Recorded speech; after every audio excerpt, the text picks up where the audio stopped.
Okay guys, I could not miss the opportunity to tell you while I was cooking it a new recipe I'm trying with quail breast meat and also the legs. We have so much frozen quail meat. I'm trying to get my kids to venture into it, but my kids really like chicken nuggets. So I took quail eggs, mixed them up and dipped the quail breast. I just cut the breast meat off, dipped it in flour and wrapped it with bacon and put it in the air fryer at 400 for about 6 minutes. I'm still kind of gauging the temperature to see if that's too much or too little, but I want to make sure the bacon's cooked. And usually with quail, it's really easy to lose the moisture, especially if you skin them. We don't pluck them, we skin them. So we usually use bacon wrapped around the quail to kind of act as a skin and seal in the moisture and also give it some extra flavor as well because it's a really lean meat. So I'm going to show you how I did it and we'll see our taste tester if he approves. Okay, so you can hear the air fryer in the background, but took quail legs, mixed them up in here, and I dipped the chunks of breast meat into the egg, into the flour, and then wrapped it in bacon. So the wrapped in bacon pieces are the breast meat, and then the not wrapped in bacon pieces that are just coated in flour are the legs, which I know my husband will love to eat with like some spicy sauce. So that's what we're doing right now, and he is super excited. Oh, this is what it looks like when it came out of the air fryer. So we got little legs, and that's just a lone piece of bacon. And then we have a very hot piece of breast meat, quail breast meat wrapped in bacon and breaded. So if you know anything about my family, you do know that my children are very, very picky eaters. And that's in part due to medical diagnoses that they have. But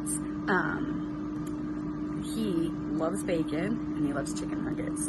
And so I have a ton of quail meat, and it is much cheaper for us to raise our own meat than it is to go to the store because inflation is just killing us, especially here in Utah, especially when just my husband works and I don't. So as much as we can raise here, whether that be plants, fruit, like we have a bunch of fruit trees and stuff, and that we eat a lot in the spring and summer, and meat that we can eat year round, the more we can get us to eat it ourselves saves us a ton of money. Also, it's just so much healthier if you're eating stuff you raised yourself because let's be honest, if you're watching this channel, you probably are more aware of the fact that things in the store aren't always what they say they are on the label. There's things in the food that you don't know what it is anymore, and so if you raise it in your backyard, you feed it, you know what goes into it, and you also, I heard someone say recently, it's the more ethical way to eat meat, and honestly, I don't disagree. Like, you raise that animal, you put in the work, and you know what it takes to butcher that animal, and you give it the respect that that animal is due. And I think that is something I'm glad that I'm learning now. It wasn't something I was raised with, but it's something I'm learning now, and I'm really glad to have that kind of different appreciation and perspective. And I hope that when we get more space, if we go off-grid or get an acre or something bigger than 1/10 of an acre, that we will be able to process other things bigger for meat, like more red meats and stuff, and we will gain an even deeper appreciation for things like steak and hamburger and stuff like that. So anyways, this is my quail nugget recipe with bacon, because can't go wrong with bacon. Hopefully that helps you guys. I don't smell anything burning yet, so it's either not done or I didn't burn it this time. So whoop whoop. This has been another episode of Cooking with Kelly, and my kitchen is not in flames. So I would say this is a successful episode. Also, I got my son to take a huge bite and said he loved it and he would eat it every single day. He did say every single day if he had to, but I don't think that's how he meant it. But he's in luck because we happen to have enough quail to eat quail every meal, every day. So Anyways, hope this helped you guys, and let me know if you have questions about cooking quail.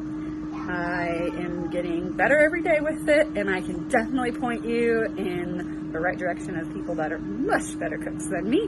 But hopefully this helps at least my customers in Utah that are starting out on their journey. Bacon and quail, you really can't go wrong.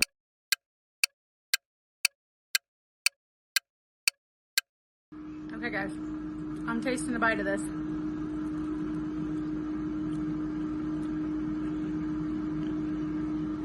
It's actually really good. I think if I had to change one thing, I would cook the bacon a little bit first and then wrap it in the nuggets, or cook the bacon entirely, cook the nuggets separate and then wrap them, because the quail cooks a lot faster than the bacon. But it's not terribly overdone, and it's actually very, very good. I usually don't eat a lot of quail meat, and I think it's mainly because I don't eat a lot of my own cooking. I'm not super great at it. It's something I've been working on in 2023. I'm going to continue to work on in 2024. This is actually really delicious. So if you have picky eaters in your house, disguise it like a chicken nugget. I bet they'll eat it, because, and this meat is so good for you, and it doesn't have all the hormones and crap that you just don't even know what else you're getting at the store. So I think it's delicious, and I'm a picky eater, so if I love it, it's good.